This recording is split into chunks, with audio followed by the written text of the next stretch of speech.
Hello guys, welcome back. This is our second session, and in this session we are going to cover the entire Kali Linux, how you can install and configure Kali Linux in your machine, and what kind of softwares you need for the installation of Kali Linux. Like we have to use VMware or VirtualBox, from where you will be able to download Kali Linux, and after downloading the Kali Linux, how actually you can configure the Kali Linux. Once you done with the configuration, then actually you can go for the second phase, like going into Kali Linux, that how you can just play with it.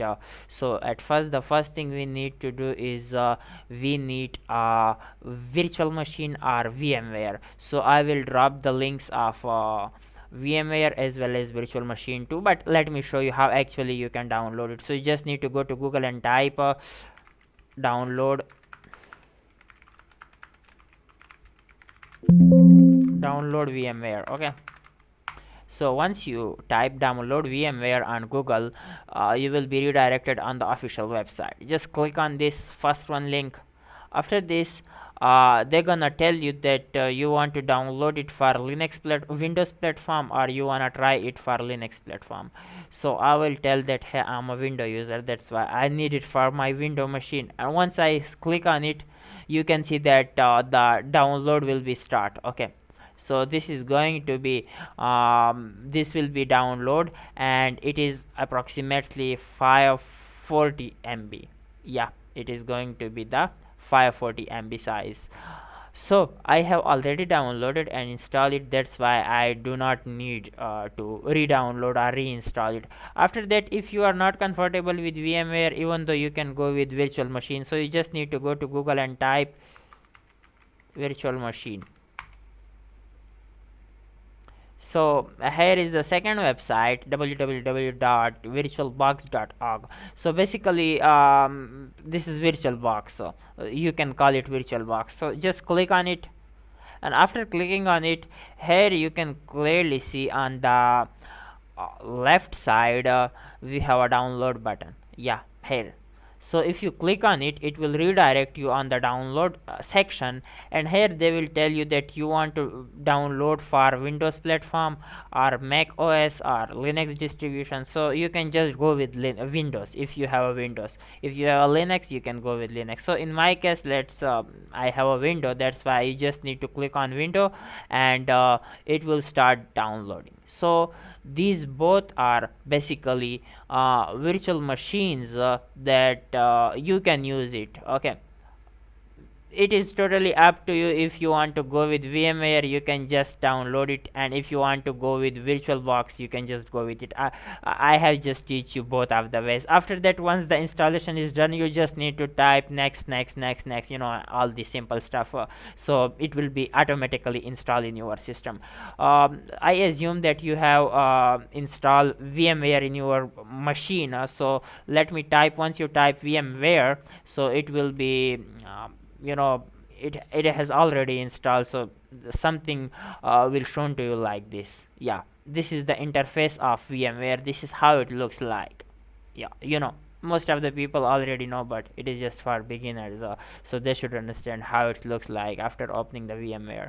So this is how it looks like. Remember, they will ask you, you want to go for the premium or for non-premium. We are non-commercial user, we are basically using it for non-commercial purpose, that's why I do not need to activate it, or I do not need to pay to them. So don't worry, it have free version, you can just go with the free one. After that, the next thing that we need to do is to download Kali Linux from its official repository. So you can just go to the Google and type download Kali Linux. Just click on it. After this, you can clearly see it is www.kali.org, their official repository. You can just click on get Kali. Okay, after clicking on it, now here you have to be very careful. Like I do not want to use it as a main operating system, so I will not go with the installer image. if you want to directly boot into your system, you can just go with this one.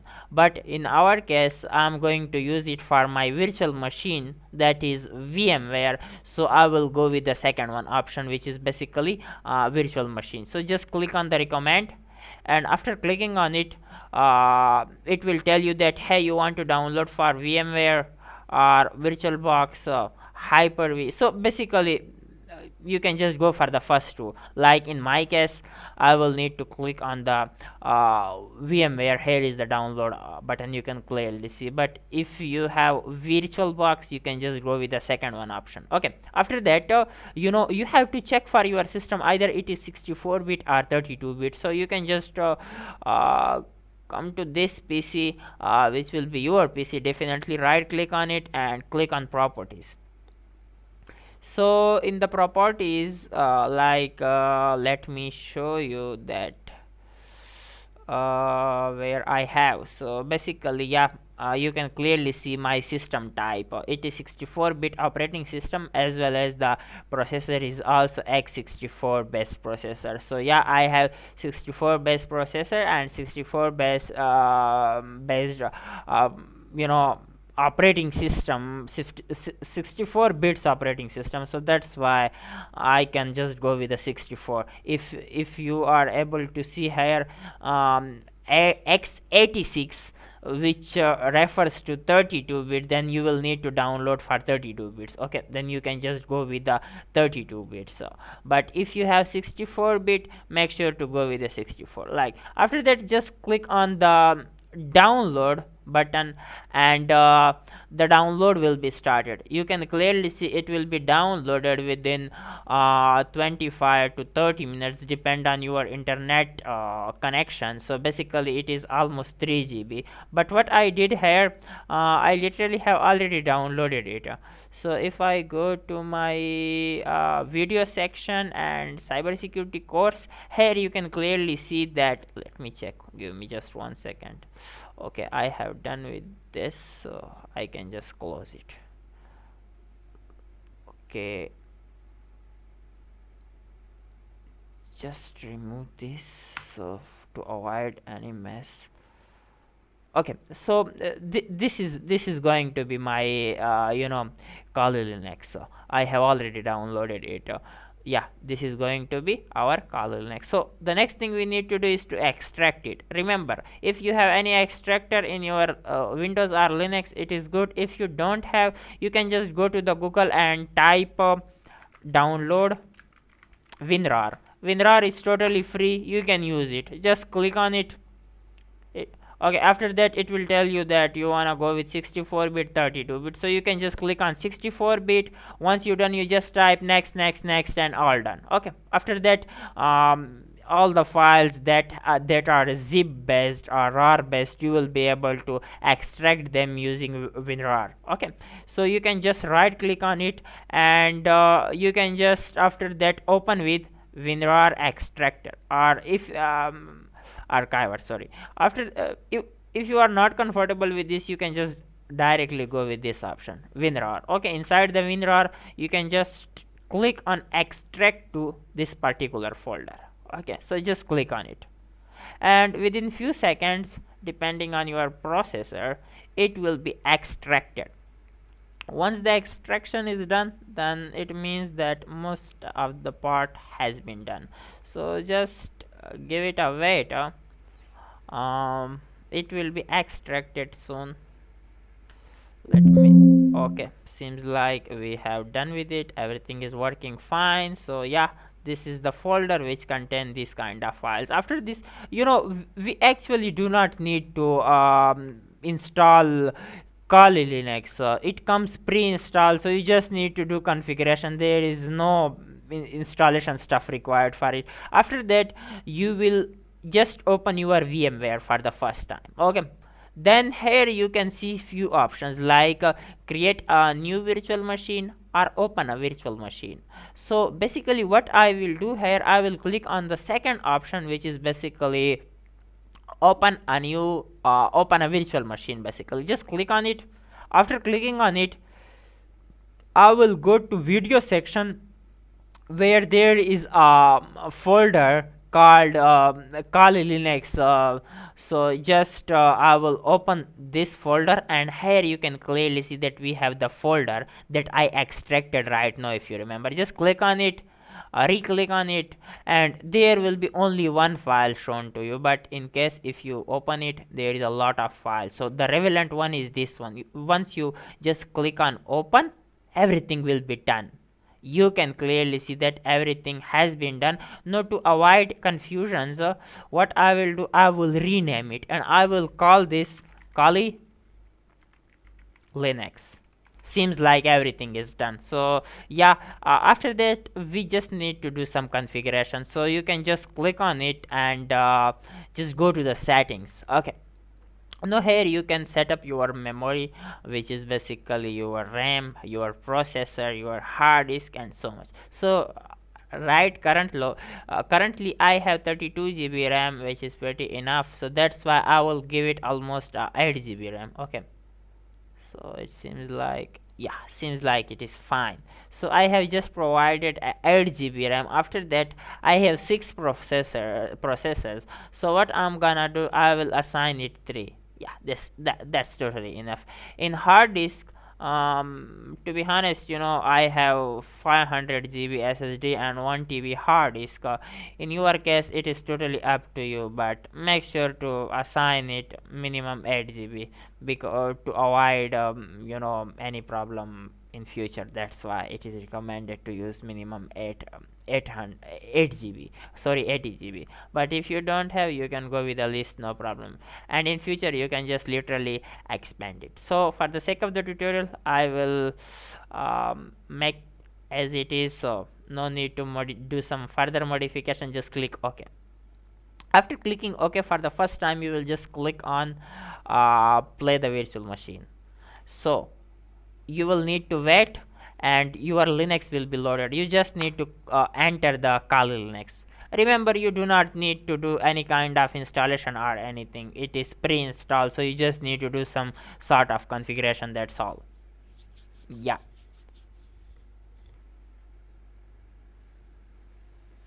Okay, we're gonna give it some seconds, so it will be loaded. Yeah, that seems perfect. No, it is asking me for the username and password. So it's a default username and password is Kali. Seems like Kali, and the password is also Kali. Let's go with it. When I type Kali as a username and Kali as a password, you can clearly see that it has been done, which is a good sign for us. So you can just maximize it. It will look pretty. Yeah, it is perfect. So this is how Kali Linux look like. This is going to be your operating system that you will utilize throughout the entire course, specially designed and developed for penetration tester and ethical hacker, because it has so many software, so many tools that you can utilize for your day-to-day vulnerability assessment, vulnerability exploitation, finding different vulnerabilities. We will go through the menu, don't worry. So just right click on this, and you can just click on desktop setting. You can just in this way you can just change the interface if you want it. So this is how it looks like. After that, even though you can just mess with the menu, which is fine for me right now, although you can also do some modification with the icons. So you can modify your desktop from here, and yeah, it seems like it is fine. After that, there is another option, which is basically, let me see, that will be a setting option. So yeah, just leave it right now. Okay, that taskbar is something that looks like in this way. Here we have a logout option where you can just shut down your machine, or you can restart it, or log out, or you can just suspend it and do a lot of stuff with it. And by clicking this button, you can just log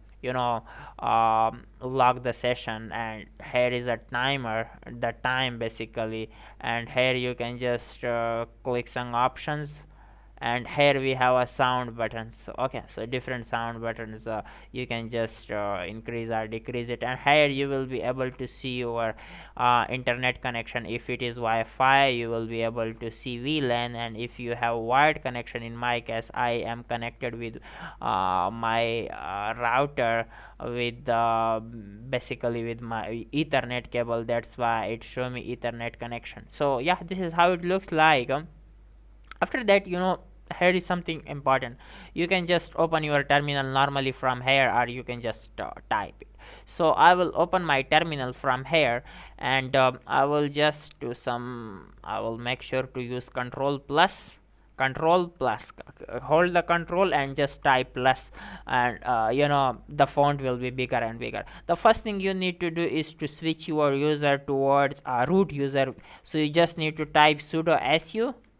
It will ask you for the password, and the default password is Kali. The default username is also Kali. So you just need to type Kali and hit enter, and you can clearly see when I type who am I. No, I'm a root user. So now I will be able to execute the commands in a very flexible way without facing any kind of issues. So the first thing that you will need to do is to type sudo apt update. You need to update your system. This is really something really important for you.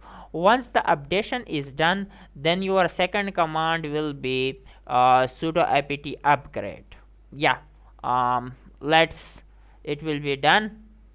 Seems like it is going to be done within few seconds. Yeah, it will not gonna take a lot of time, so let's give it a few seconds. Now, why we are updating and upgrading our machine, our operating system? It is because there is a lot of packages might be missing, or a lot of packages that we required to be updated. That's why for the first time it is compulsory that you must update and upgrade your machine. So after that, you just need to type sudo apt upgrade and hit enter, and it will ask you for the first time, do you really want to update it? It is almost 580 MB update, so you can just type Y and press enter. No, it's gonna take some time, to be honest. It will take some time. You just have to wait.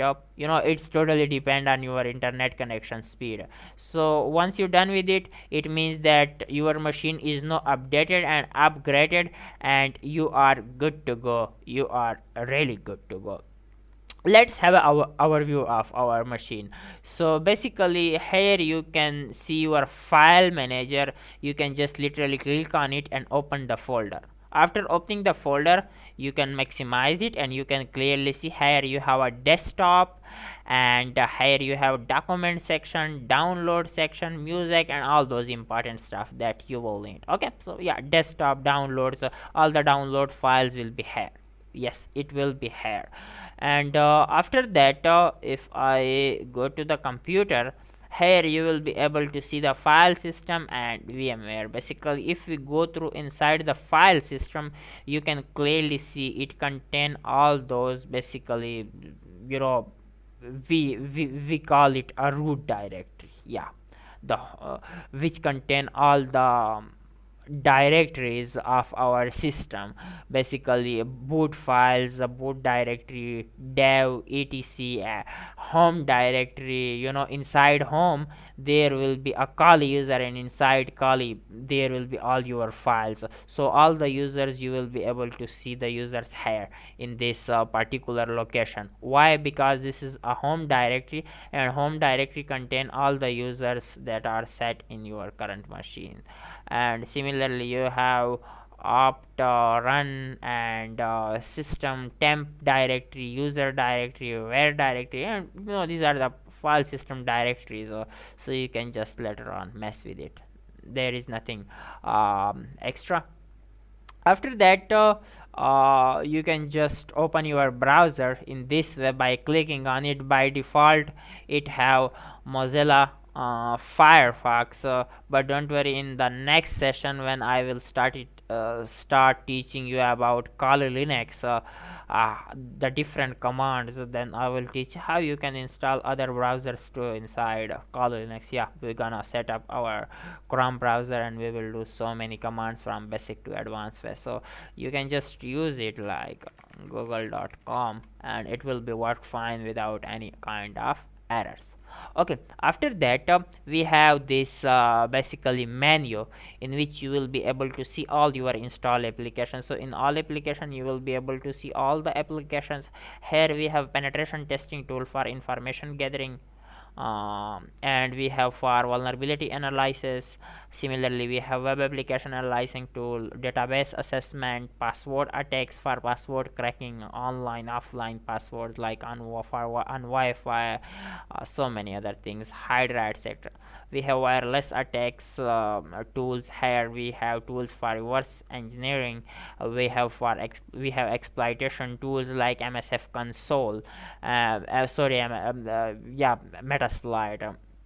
We have sniffing and spoofing tools. We have post exploitation tools. We have tools for forensic. We have tools for reporting. Yeah, you can basically use these tools for reporting, like if you want to document something you can use it. And we have social engineering tools too, and we have some Kali and offensive security links, if you want to you know look for Kali official documentation, Kali Linux official website, net hunter, all those stuff there, training section, Walan Waba.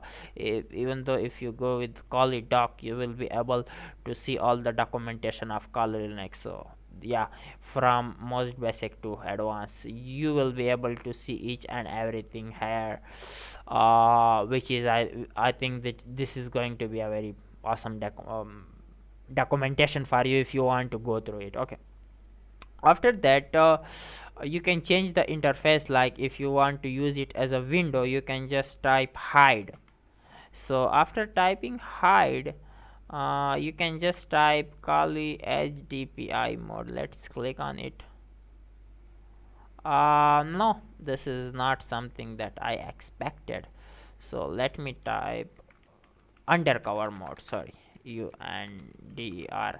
And if you just type under, and you can clearly see here we have Kali undercover mode. No, it might affect on my um you know upgradation. So just wait until your process gets upgrade, as it is a demo machine, so I do not really care. So I will just type Kali under, and after that you can clearly see it has now shifted to, if you are a Windows lover, you want to to use Windows interface, so you will be able to use the Linux, yeah, it will something looks like similar to the Windows. So this will be also a easy step for you. You can just go with it. That seems like everything is working fine, and I will come back after this when the process is get completed. Okay, so yeah, I will come back once it's get completed. So just okay guys, so we have done with the installation method. Like it is almost done. The only thing is what we have upgrade is being just wait for it a bit. Everything will be started unpacking, everything will be unpacked, it is preparing and it is unpacking itself. So once the process is completed from 1 to 100, after that everything will be done. Your system will be up to dated. Your basically operating system, definitely your operating system will be up to date, and your operating system will be definitely upgraded to its latest version. Every package that has been installed in your Kali Linux will be upgraded from its previous version to the newer version. As you can clearly see on the screen, there is a lot of packages like Vim and all those necessary packages that are already installed in the menu. You can clearly see here in the main menu there is so many applications tools that are already installed, like burp suite, community version, and the rest of the some other versions. So you just need to wait for it until the process get completed, and after that everything is done, our system will be upgraded successfully. Now here I want to add one thing more, like if you have a very good system, for example you have a system that have 4 cores, and 8 threads or 6 threads. Moreover, if you have 16 GB RAM or 12 GB RAM, and if you want to make your Linux a bit fancy, like you want to install another desktop environment into it, for example lots of people love GNOME environment, so you can literally install the GNOME interface too. Yeah, interface, everything will look like, everything will be totally different. So just ignore the above errors. Once it's get completed, I will faster the video, and once it's completed to the 100, then I will show you how actually you can install the GNOME environment. So just wait.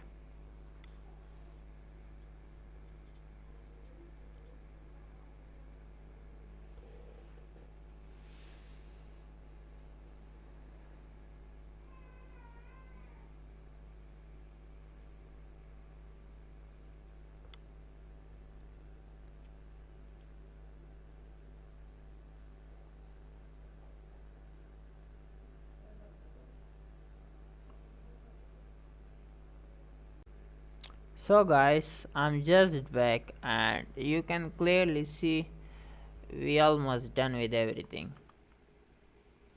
So it might take few seconds more, so just give it few seconds and we are good to go.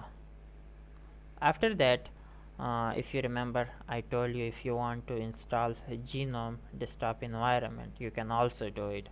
So you just click on file, and then just click on next, like new tab. Just maximize it and type sudo su and type the password, which is Kali.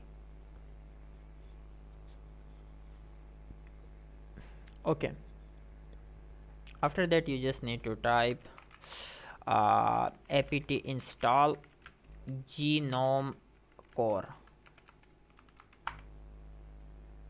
and it will tell you that hey, it is almost 674 MB. If you really want to install it, you can just go with Y, and if you do not want to install it, you can just press N. So I will tell that yes, I really want to install it, so I will go with Y option.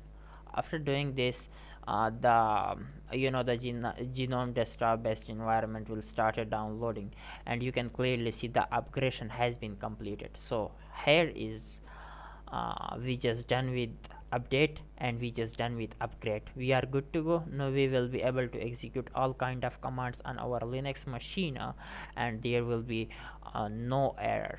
We will not face any kind of error. So I will pause the video because it might take few minutes depending on your internet connection. Once I got few options, or yeah, I will let you know once I get something interesting from here. So currently it seems like, even though it will just done, so let's wait a bit.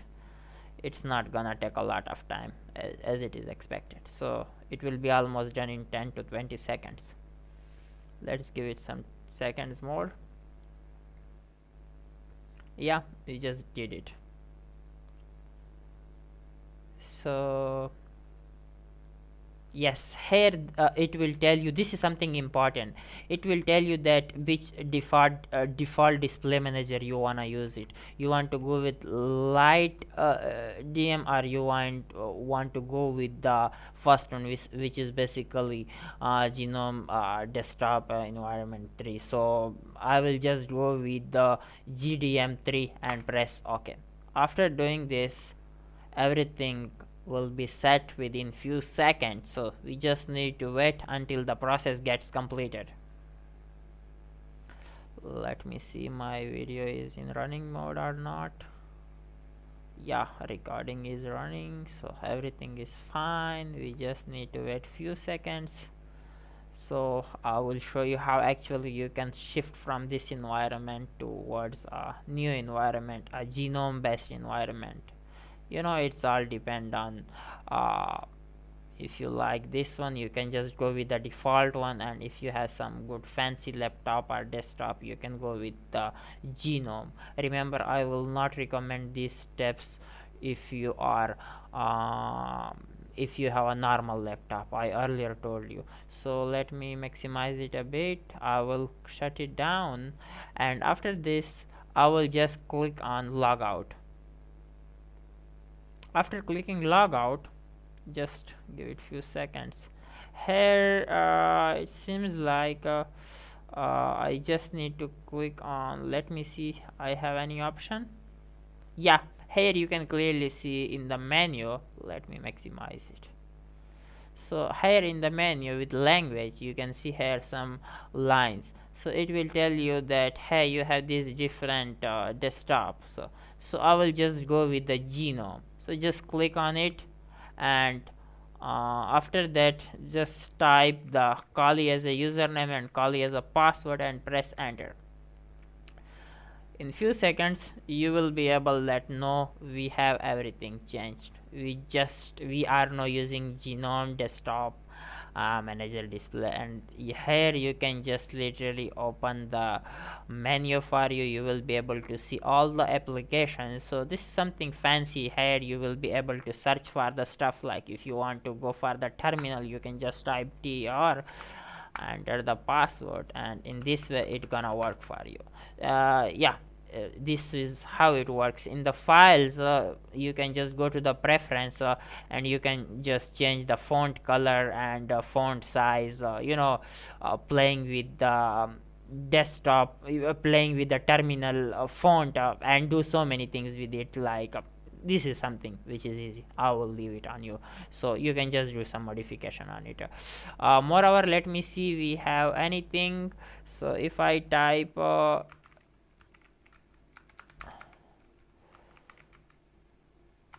display, so yeah, it shows me display what we have. No, here I have few options, like if I type settings, so we have onboard settings. Here you can just change the layout and do a lot of things if you want it.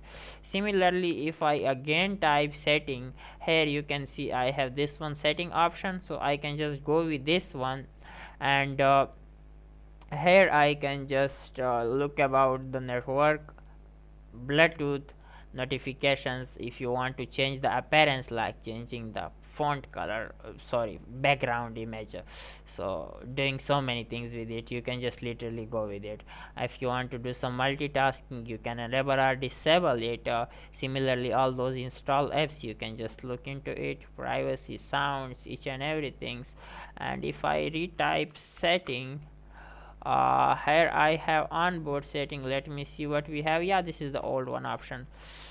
Here we have qt6 setting. So yeah, you can just literally change the appearance, font of your machine, icon setting, interface, styling sheet. You can do some troubleshooting stuff too. So this is how the genome desktop look like. If you log out it, like you can just literally do it by clicking on this option. Here you can just click on log out, confirm it, and once you click on it, now you can see this is how it looks like. Kali.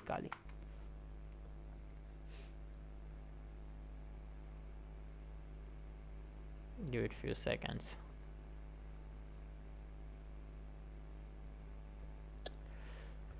Okay, so I hope it will logged in. If it didn't,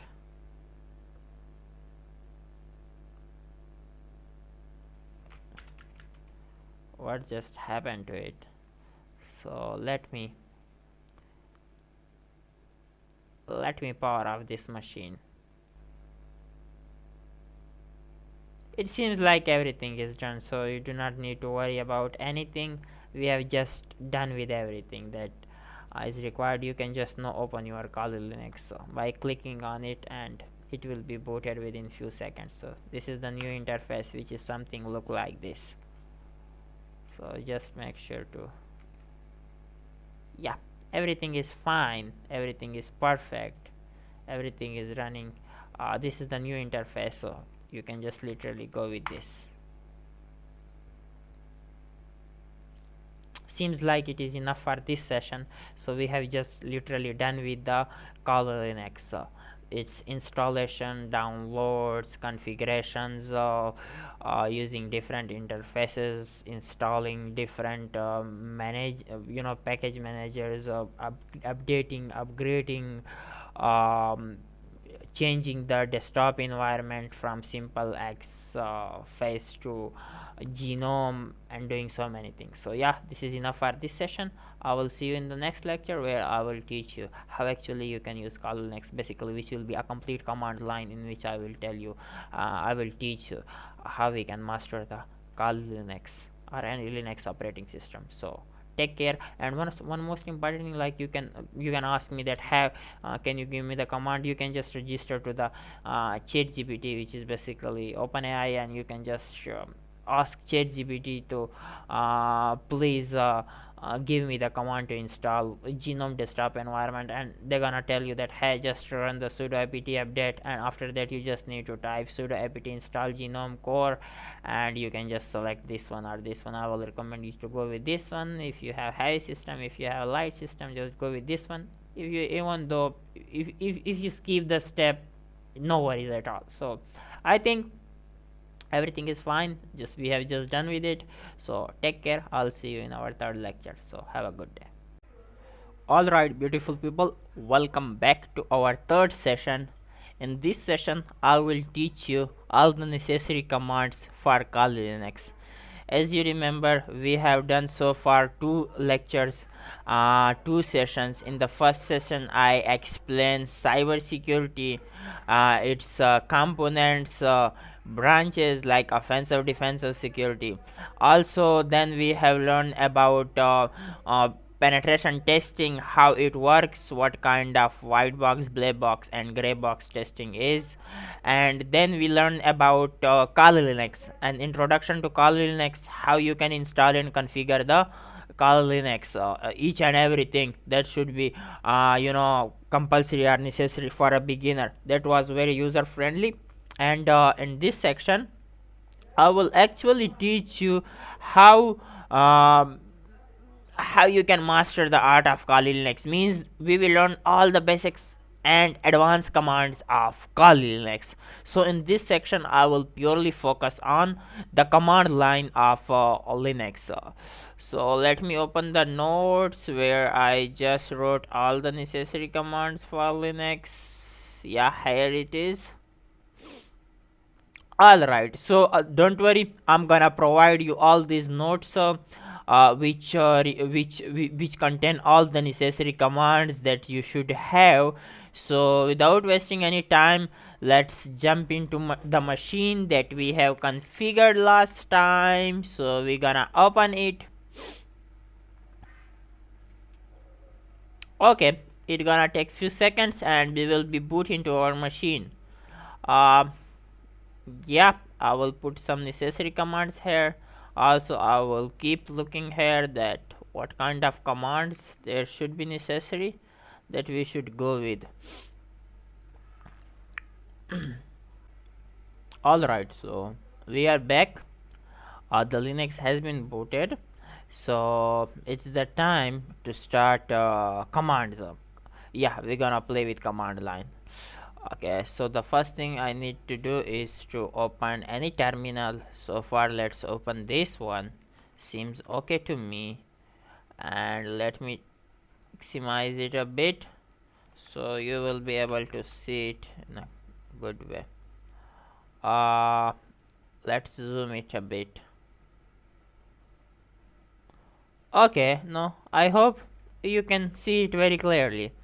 Okay, so the first thing is to learn about which user is currently on this machine. Like if you want to know about the current user, that that are using this terminal, definitely that are logged in. So you can find the current user with the help of who am I. Who am I will tell you that, hey, you are a Kali user. So currently I'm a Kali user, a simple Kali user. That's all. Okay. There is only one user on this machine, which is Kali, and it is showing me that you are a Kali user. As well as we have another user too, which is a root user. I'll tell you later. After this, if you want to learn that where I am currently, in which directory I am, so you can just press ls command. Ls will tell you that, hey, currently you are in this directory, in a home directory, in Kali directory, like which contain desktop, downloads, documents, music, pictures, etc. These are the directories that contain current that are inside in the current directory that we are. Now you will be confused that what is the current directory, how I can know about the current directory, where I am exactly. So you can just type pwd. Pwd will let you know that you are in a current directory, which is basically home Kali. So in currently you are in a Kali directory, which is the part of home directory, which is the subdirectory of home directory. This is how it works. Okay, after this, if you want to switch your user from a normal user towards the root user, you can literally do it with the help of sudo su, and it will ask you for the password. You just need to type the password and press enter. It will not show the password on the screen. Why? Because of some masking techniques, security purposes. Okay, you can just type enter, and now you can literally see that I am no a root user. So a Kali user is just a simple user who have some specific permissions, but a root user is a one who have all the privileges, read, write, and executable permissions to all kind of files. There is no restriction for a root user, but there is some certain restriction or a lot of restriction for a normal user. So if I type again who am I, you can clearly see it is telling me that, hey, you are a root user. This is how it works. No, the next thing is to clear the screen. You can literally do it by just typing clear. This is how you can clear the screen. And if you want to show some output on the terminal, how you can do it, you can just type echo. Okay, echo, and just use these two colons and type something inside it like hello world. After this, just press enter. It seems like I just put this exclamatory mark, that's why it is giving me some sort of error, so we just cannot use it inside the command. What I'm gonna do, I will clear the screen and I will retype hello hello world, and that's all. And you can clearly see that the hello world has been printed on my terminal. This is how it works when you want to print something on the terminal. Okay, after this, if I ls it, you can see I'm here. No, I will redirected myself to the desktop. Remember, Kali Linux have a very good feature. You do not need to type the entire name of any directory or any file while execution. You can just type the first few words and then you can press tab. This tab will automatically completed all the things automatically complete your query. Now if I type D and then press tabbing, you can clearly see I can navigate to all those directories or files. Definitely currently I have only directories, so it is navigating me to all the directories that is starting from D. So this is how you can do it. And if you want to go for two keywords, you can literally go it and you can clearly see that it working fine, and you can just press enter. So with the help of cd desktop, you are now inside in a desktop directory. Yeah, desktop, you are now on the desktop, and the proof is this. You can clearly see currently I am in my desktop. If I type pwd, you can clearly see that I'm now inside in my desktop directory. This is how it works. Now let's start things. Things are going cool. The next thing that I'm gonna teach you is how you can create a folder are a directory. So you can literally create a directory by typing a command mkdir. Hey, make a directory. I'm telling to my Linux, I'm giving the command to make a directory and give it a name of commands. I will create a directory with commands name. Okay, and then when I ls it to list me, you can clearly see that it literally created a directory for me. Now I want to go inside it, so I just need to type cd commands, and you can clearly see that if I type pwd, I am now inside in my commands directory. I will try to execute all the stuff inside this directory as I have created it specially. So the next thing, if I go to my application to confirm that everything is working fine, go to the files, go to the desktop, you can clearly see that it is the command directory, and this log shows that it is created by a root user.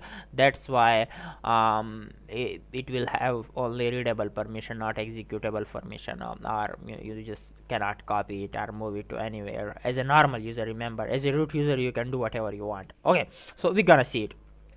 After this, I have teach you how you can create a directory. Now it is the time to teach you about the files, how you can create files. You can literally create files with the help of touch command. Touch file .txt. Like I want to create a txt file, you can do it, or even though you want to create it an html file, you can do it, or even though you can create a backup file with any extension, it doesn't matter at all.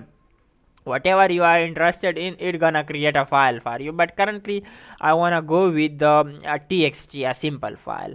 And if I ls it, you can clearly see that it has been shown me that, hey, I have created a file for you.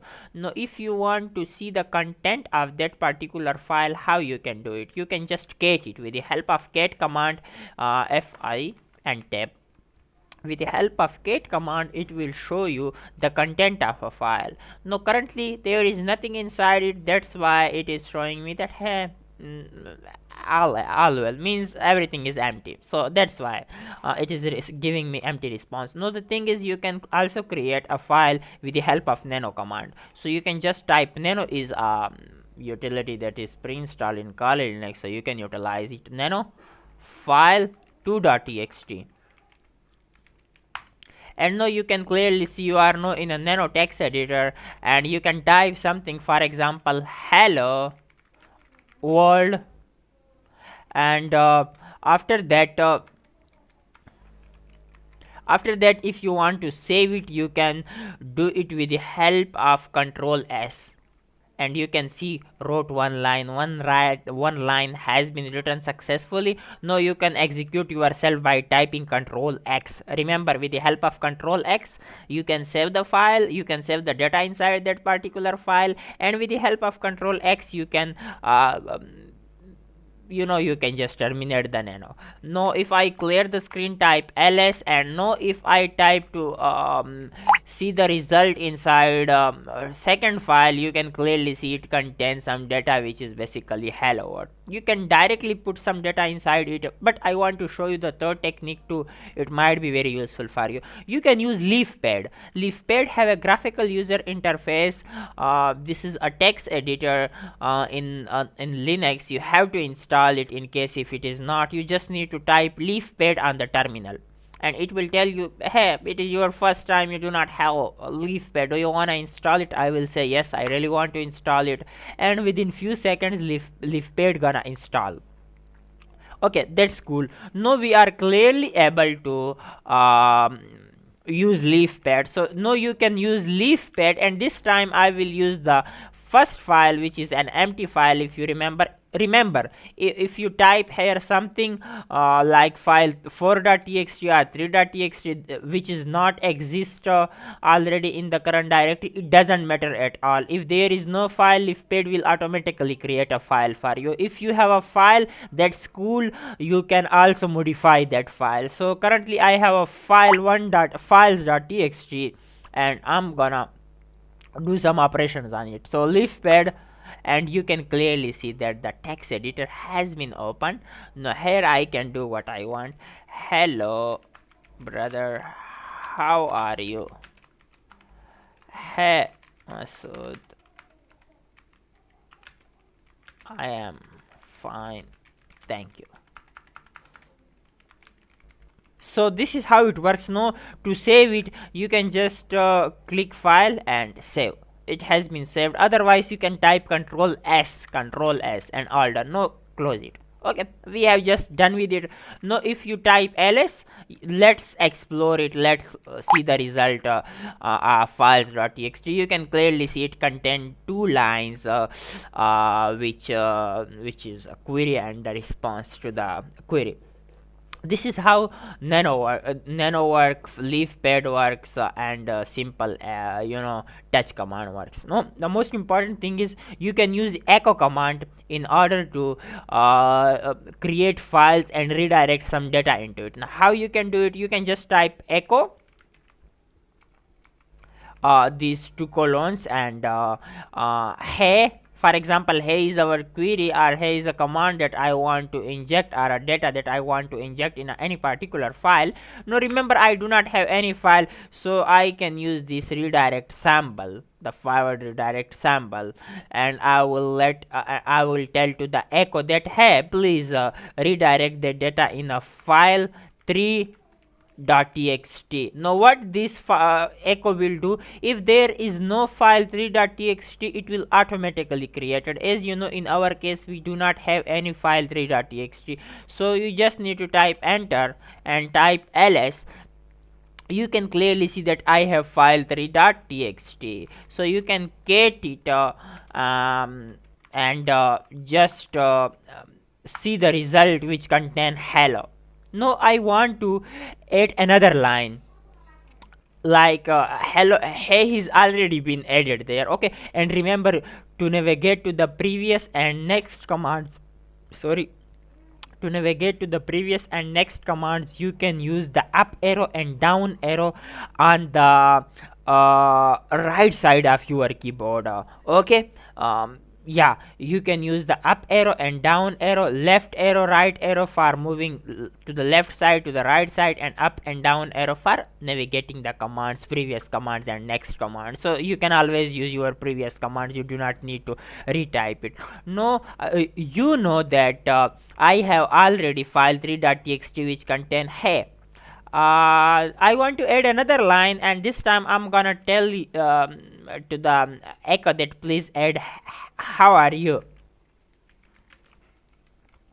Now what this will do, if I clean the screen, you can clearly see I have get file 3.txt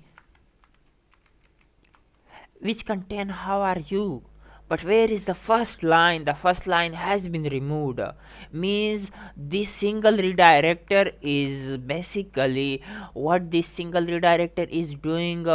It is basically we can say that removing the old data and writing the new data, which I really don't want to do it, because the file can contain thousands of lines, and I really interested into put my new data into a new line, not into the not by removing the entire line. So what I can do in this case is I can use double redirect sample, like there is already how are you. Remember, I want to add another line, I am fine, thank you. So how I can do it, I will just type echo these two colons and hey, I am fine, thank you. And I want to redirect this data, I will remember I will use double redirect sign. Okay, double forward redirect sign, not a single. Double will not you can say overload the data, so it will just use the next lines by keeping the old data onto the existing line. So I will type file 3.txt, and if I know ls it get file 3.txt, you can clearly see that the data has been added. This is how these things work. This is pretty cool. I hope you learned the art of creating files, different files, and manipulating the data inside it. Remember, these are something, to be honest, which is very very very important. Okay, so I have all this stuff. Now let's navigate ourselves to the notes, that which kind of commands we have, so we can just go. Okay, yeah, I want to show you some copy, move files, That's cool. Okay, so let's open another terminal. So what I will do here, if I type ls, you can clearly see where am I. Like, let's go to the desktop. Okay, and go to the commands. Now let's give a root permission to our terminal. So this is my second terminal. Okay, I want to move this file.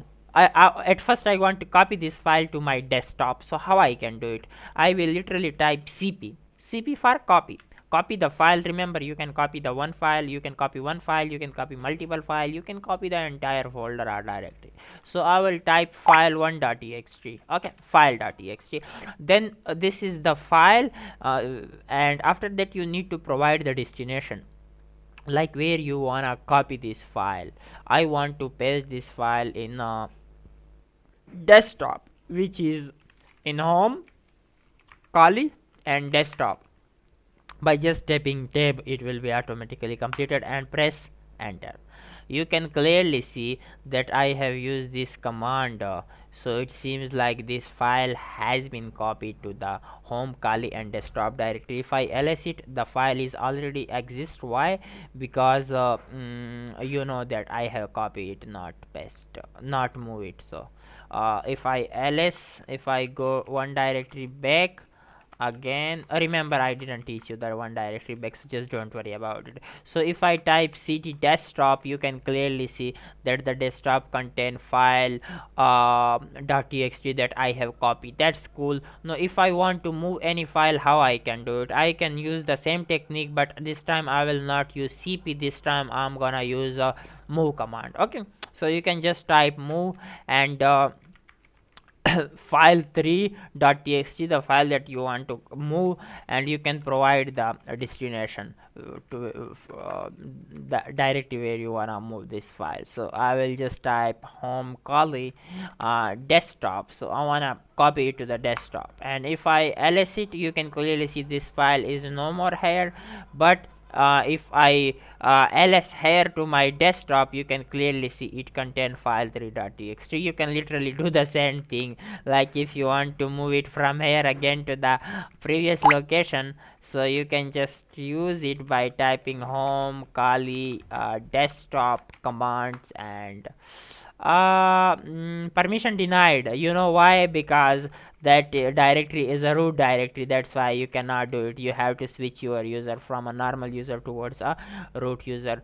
I have switched. Now you can copy the same command, because it is hard always to type commands. Remember, you have to type all the commands, so everything will on your everything will be on your fingertips. Now you can see that the file has been moved. Okay, now be careful. I am currently in my home directory. Okay, I want to go one directory back to desktop. How I can do it?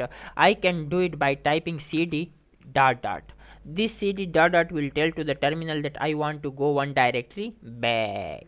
Just type enter, and now you can clearly see that if I type pwd, I am now in my desktop, not in my command directory. This is how you can do one directory back. And if you want to go one directory forward, like in your commands, you can do it with the help of cd and the name of the directory. Now here is a twist. The twist is, I am currently in my commands directory. Okay, I am in my command directory. I want to go to directory back, so not in a desktop but in my Kali directory. I wanna go here. Okay, how I can do it? I can just type cd dot dot forward slash dot dot forward slash.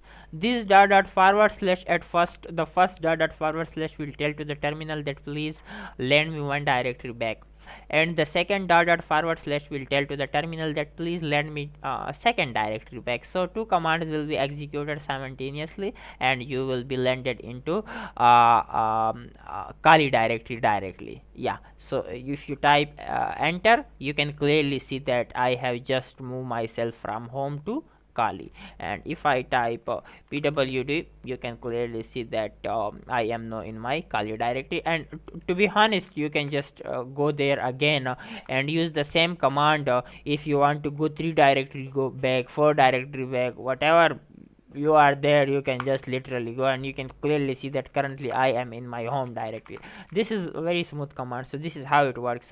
You can again go inside the Kali ls cd desktop, ls cd commands, ls. Yeah, this is the current directory that we are working on. No, the thing is, I want to teach you something more.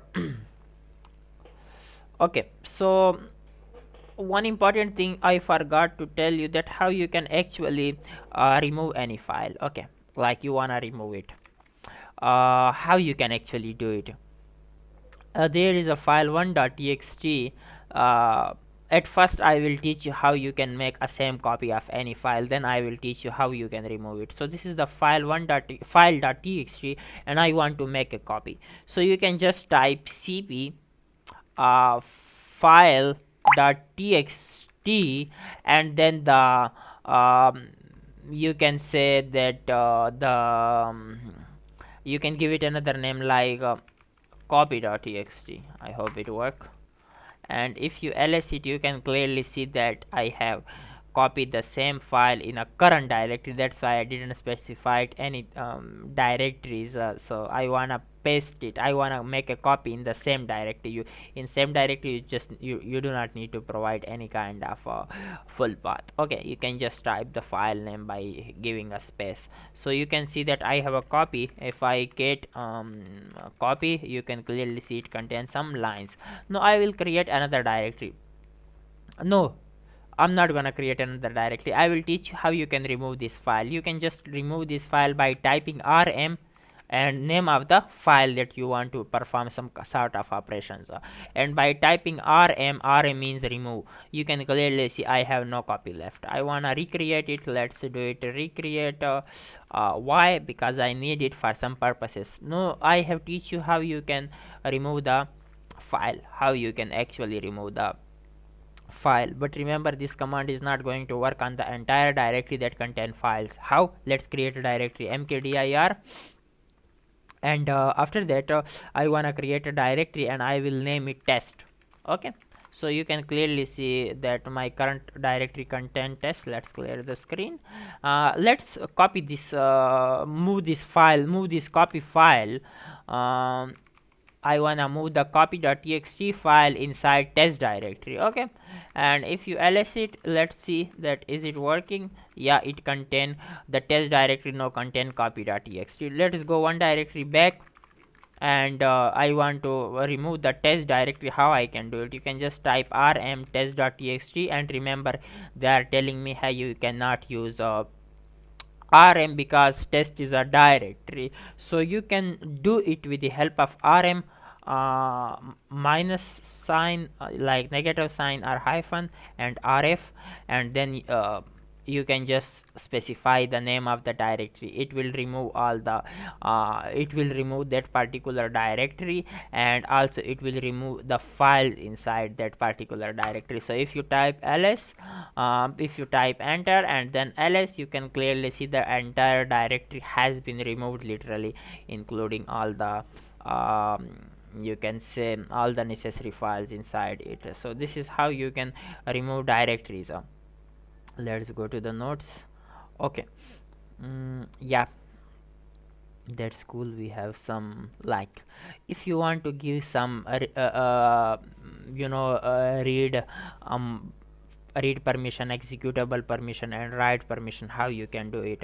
Like for example, I have a bash script. Let's say for example, let's create a bash script. It is not going to be a bash script, just a dummy data. So let's say that it is bash demo script, and I will redirect it in a file, and I will give it a name bash.sh. Bash.sh have always .sh extension, remember. So if I ls it, you can clearly see that it have bash demo script. Okay, it should not be like this. rm let's do it again.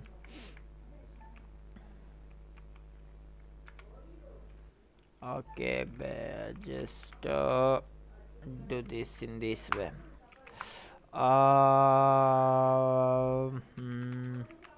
Yeah, it is fine. So if I want to give it read the thing is I think I should remove this rm bash demo script, and there should be only a cat bash dot sh. So let's put some dummy data into it, or even though let's go to chat gpt. Remember, chat gpt always gonna help us. Write me a simple bash script that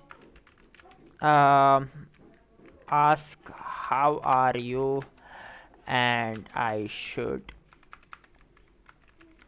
reply, and it also gives me some response. So just wait for it. Okay, it have created a base simple script for us, so let's copy it.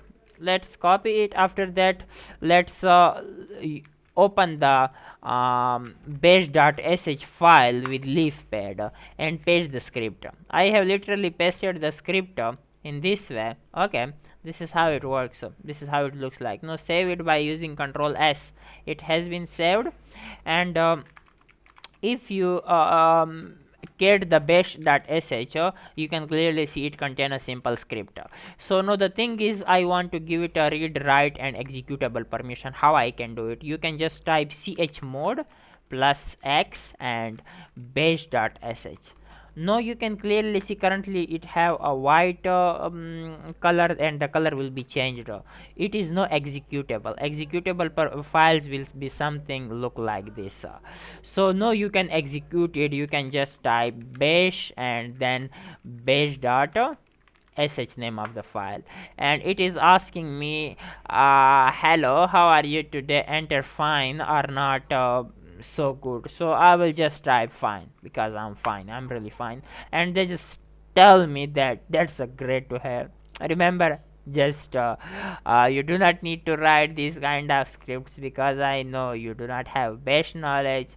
I just did some experiment to show you how you can create executable files, so you will be able in future to execute it. You can apply the same method on python scripts too, on bash scripts too.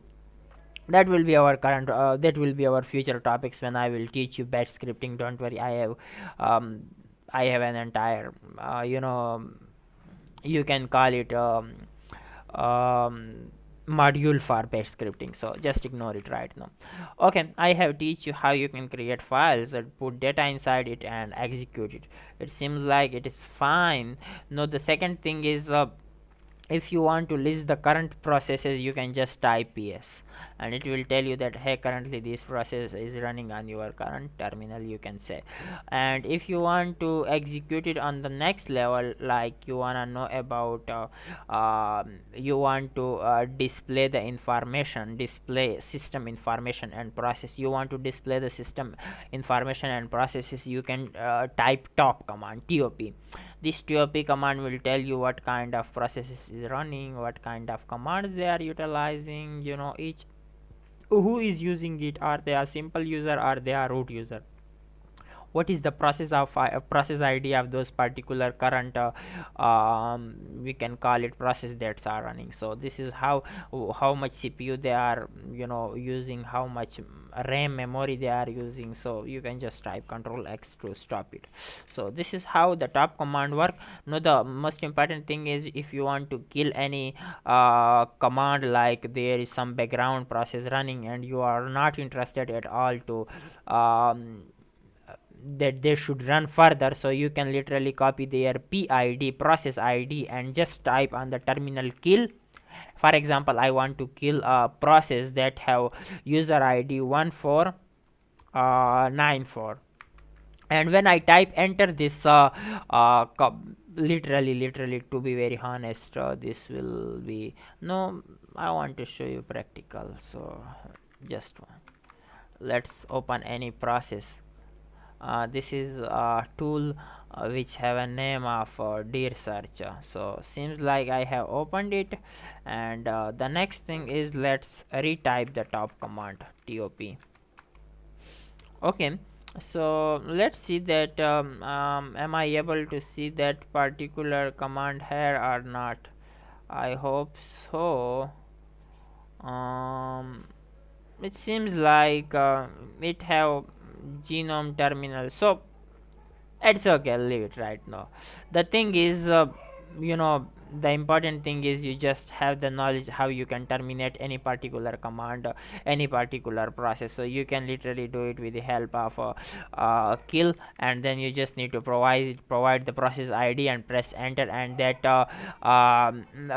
process will be terminated. And if you remember in Windows, what we do, we just open our task manager and go to any particular task. Like for example, I want to terminate this task manager, so I can end the process and this will be terminated. The same way on the command line you can do it on Linux. Okay, after that, if you want to display the file and directory space usages, like files and directory space usage, you can type du, and you can see that I don't know what kind of result it have just given me, so just ignore it in case. Okay, uh, it is for disk, it is df. Okay, so let's go with df, and you can clearly see that my total file system and udev have this much data, which is 0% utilized, and temp fs have 1% data utilization. Similarly, I have one directory that might be possible, my ssd, which is dev sda1, and it is by 22% utilized, where my system is hosted. If you redirect yourself towards it, you will get the answers. But this is how you can just know about the utilization of memory, that how much not memory, how much you can say disk is being utilized. Yes, after that, if you want to know about the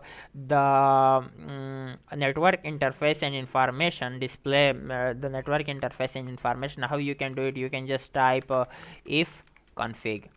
This in config will tell you that this is your current local IP address, and currently this is your you can say that it is your home address definitely, and you are currently connected with ethernet cable. Okay, so this is ethernet cable, and this is your local IP address provided by your you can call it your router. And if you want to know about your internet IP, you can just go to the Google and type what is my IP. Here you will be able to see some websites like this first one and this second one. So it gonna let you know that hey, this is your IPv4, and currently I'm definitely from Tank City, and the region is Khyber Pakhtunkhwa, and my country is Pakistan, and I am using the ISP is basically telecommunication limited. So this is all the personal information that I have shared you. So just in case you wanna know about your IP address, where you're from, and blah blah blah blah. So this is how it works. This is basically your internet IP address, not your local IP address. Okay, so yeah, this was cool. If you want to know about that, that's cool. You just type that, and it will let you know what is the that what's that is currently, what is the time xyz. So now let's proceed to some important things. Now you wanna download something from internet, and you are not interested at all to do it manually. So to do it automatically, how you can do it? For example, there is a file on GitHub directory. Let's say let's common.txt GitHub for brute force. This is just a simple brute force file on GitHub for hackers where they wanna brute force any directory. So I will just go inside it. This is the file that contains some keywords which you can do some brute force, and we will learn it in future. No, I'm just telling you how you can actually download stuff from the internet, so just don't worry about it. The one thing is you can download the file from here directly, and the second thing is you can just click on raw, and once you click on the raw, you can see it has been viewed in a very good format. So you can just copy the entire URL, go back to your machine, and you can just type wget. You can download stuff with the help of wget, and then paste the file, paste the the exact URL that you have copied right now. So you can just paste it and enter, and you can clearly see seems like it has been downloaded. Common.txt save which contain this kind of stuff, and it is 35 KB only, downloaded in 0.2 seconds. If you ls it, you can clearly see we have common.txt, and you can open it in leafpad common.txt. So this contain all those keywords that can be brute force in order to find out hidden directories or content, or whatever you call it. Okay, so that was good. After that, just ignore this one here. Okay, if you remember last time I have teach you how actually you can download the Google Chrome and save you, and after downloading it, how actually you can literally install it in your Kali machine. Now remember, Kali Linux is Debian based, so that's why you have to install Debian packages. Let's maximize it. I don't know what stuff is running on the background, so let's remove it. You can just always type control alt control, and it will be opened. So the thing is, I want to open my Firefox because I'm really interested in to download my if you remember, I want to download my Chrome. It's my favorite browser, to be honest, even though it is not secure at all. So you can just type CHROME Chrome, just type Chrome, that's all. Or the good thing is to just type download Chrome, and it landed me to the first website. Let's go, and they just told me that click download the Chrome. I have click on it. It is telling me you wanna go with .deb or .rpm. Remember, .deb is for Debian, you want to call Linux, all these. So you can go with the first one, and if you are using Fedora, you can just go with the second one. I will go with the first one, and you can see that the download has been started. It is almost 100 MBs, and it will be downloaded within few seconds. So let's give it a wait, and remember, it will be redirected to yours download folder. So we have to go to the download folder in like I'm currently on my desktop. Let's say I'm in my desktop. If I go one directory back, so yeah, here we have the download folder in my Kali official repository. So I will just type cd desktop, cd downloads, and ls. You can clearly see that it is going to be downloaded sooner. Let's give it some time. Seems like it has been downloaded, to be honest. It has been downloaded, and that's something which is showing in red. You have to give it a root permission. So how you have to make it executable. How you can do it? Just type chmod +x, and then just type GOOG and press tab. It will be automatically completed. Now if you type ls, you can literally see that it is fine. Now we can install it. To install it, you can just type dpkg. Remember, this is same for all Debian based packages. You can literally install all of them with the help of this command, dpkg -i space -i, and then name of the package that you want to install. So I will just type Google Chrome, and it will take few seconds. It will unpack the entire and literally it will be able to automatically install for you. Now the thing is, we just need to confirm that it has been installed or not.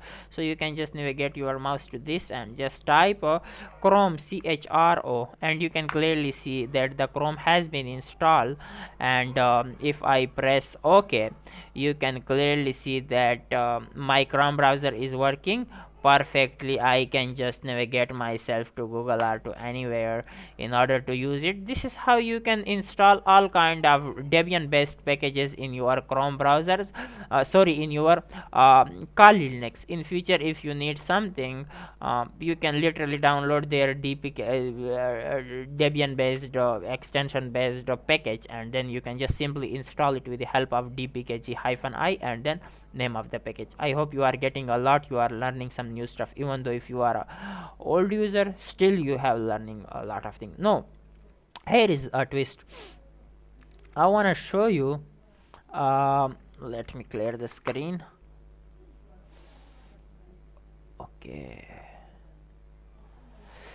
Okay, if you remember, if there is a ls command, if you want to learn about the documentation of ls command, you can just type man and name of the command that you want to read the documentation. Like there is a ls command, I really have no idea how it works, what does it documentation look like, how does it documentation look like, xyz. You can get all the detail with the help of man command, and this man command will let you know that hey, these are all the literally possible documentation of ls command that you can utilize it. So this is how, if you want to read more about any particular document, you can command, you can do it with the help of this.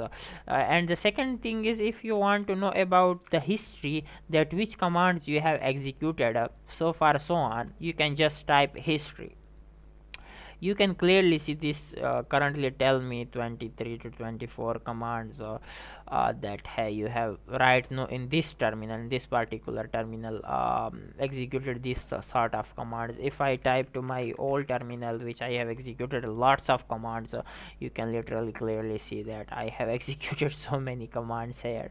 Okay, so this is how it works. History command is a pretty good command. If you want to know about the history of any command, you will get everything here. That's cool.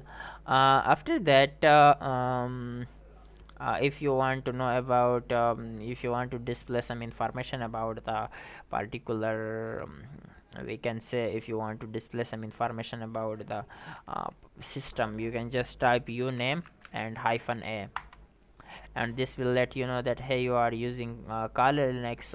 It is the kernel version, and it is, you know, it have latest update, and it is x64, x60, x86 and 64-bit operating system, which means that it is perfectly working for 64 and 32-bit. Alright guys, there are few commands remaining. I will tell you at the end. Seems like it is enough, but here is a twist. I want to tell you something more about some common directories that are basically important. You should have knowledge about them. So basically we have // etc directory in Linux, var directory in Linux, root by itself, and then a temp directory. So the etc folder short for etc is commonplace location to store system files that are used by your operating system. All the files that is needed by an operating system will be here in etc folder, etc directory. The operating system can utilize this. Then we have the /var directory. /var is a directory with var being short form of variable, short for variable data, so it contains all the variable data. Is one of the main root folder found in Linux install. So it is the root folder that are already, that will be pre-installed, comes pre-installed in your root folder. This folder stores data that is frequently accessed or overwritten by the services or application running in a system. So your system services or running applications will frequently use the data that are being, you know, fastly replace or fastly modified, all the data will be inside in a where directory. For example, your system logs that's frequently replace their self, or adding new logs or removing old logs or something they are doing. So all this stuff will be in your var directory. For example, let's give you an example so for the better understanding. For example, log files from running services and application are written here in var where log. So basically we have /var and /log directory, which contain all the logs of your system or other data that is not necessary associated with the specific user, for example database and like. Let's go to the Linux and type cd /. So these are the directories like var, etc. All these directories will be here in a root directory. So you can just type var and ls, and you can just go to the log, cd log, what I'm doing. So cd log, you can clearly see that currently I'm inside var log, and this will give you all the necessary files and directory that contain different logs. For example, if you want to go to the Apache, Apache 2, it will contain your web logs. Okay, the errors, for example, the errors, the access and the other vhost logs. This is a new operating system, definitely we didn't use anything, that's why it do not contain anything confidential. So similarly, if you go one directory back, there is a boot file. So where we are,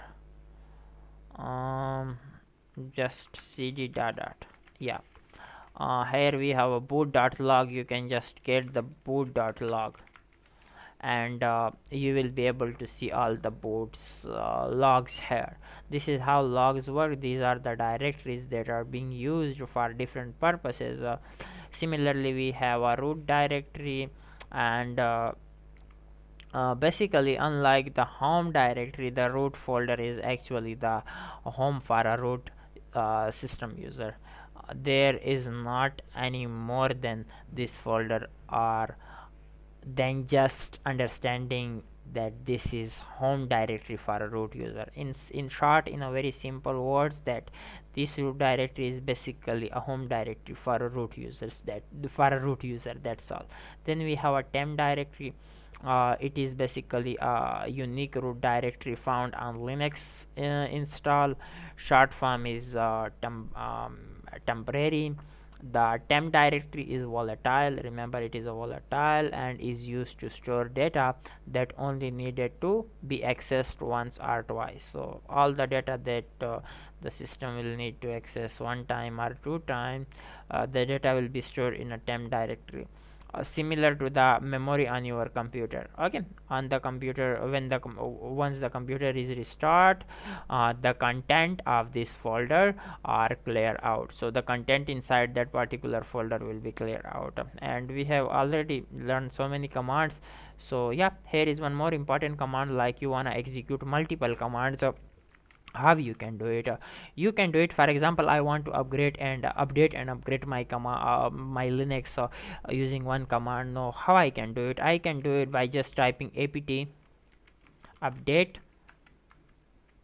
and remember, and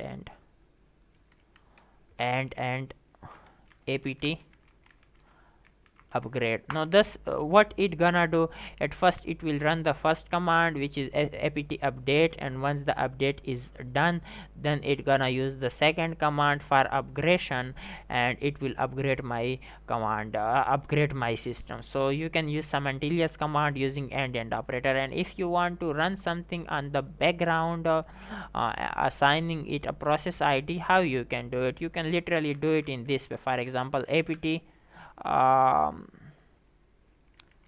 update you can just one type end, and the session will be assigned to the background, and it is currently giving me an error. Why? Because already another process is running, so you just cannot run simultaneous. Here you can see they assign me the process ID, so later on you can kill the process if you want by just typing kill and the number. So with the help of single end, you can provide it a session that will run on the background, and if you want to use a double sign, you can literally do it. Here I got some error, just ignore it right now. This was just to teach you how you can run multiple commands simultaneously. Yeah, this is how it gonna work. And after that, let me tell you about find command. Yeah, find or locate. Let's clear the screen. Cd go home, Kali desktop commands, which is our folder. And if you want to find something, you can just type locate or find and name of the command. For example, common.txt.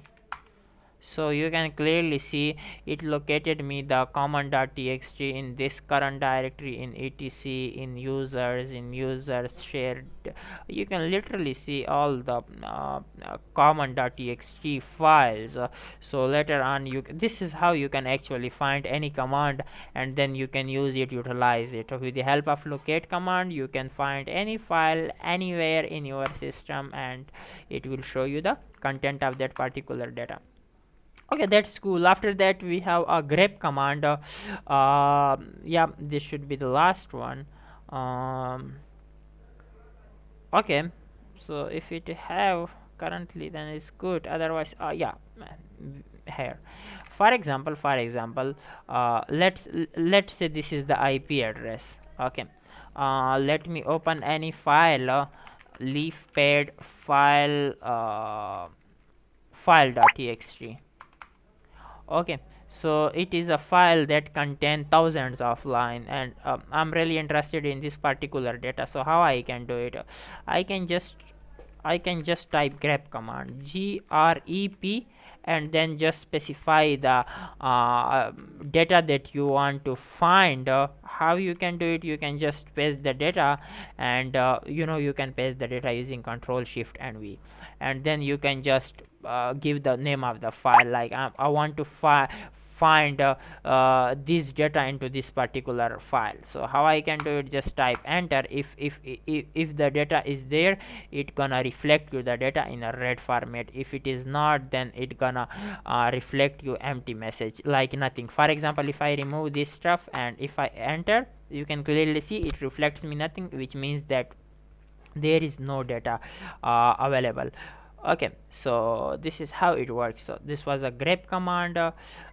Seems like I have done pretty all the things that is necessary. You can just read the documentation. You can just read through this stuff, and you can just review the video twice, and everything will be done. Later on, I will teach you how you can connect remotely with any machine when we will start doing our penetration testing. So you can just ignore it for the sake of the tutorial right now, because we do not have a remote machine right now, so we just cannot use SSH. Okay, so have a good day. I'll see you in the next tutorial, that is going to be let me see. Okay, the next tutorial will be totally about burp suit. It is going to be a fun. We are going to start our web application penetration testing.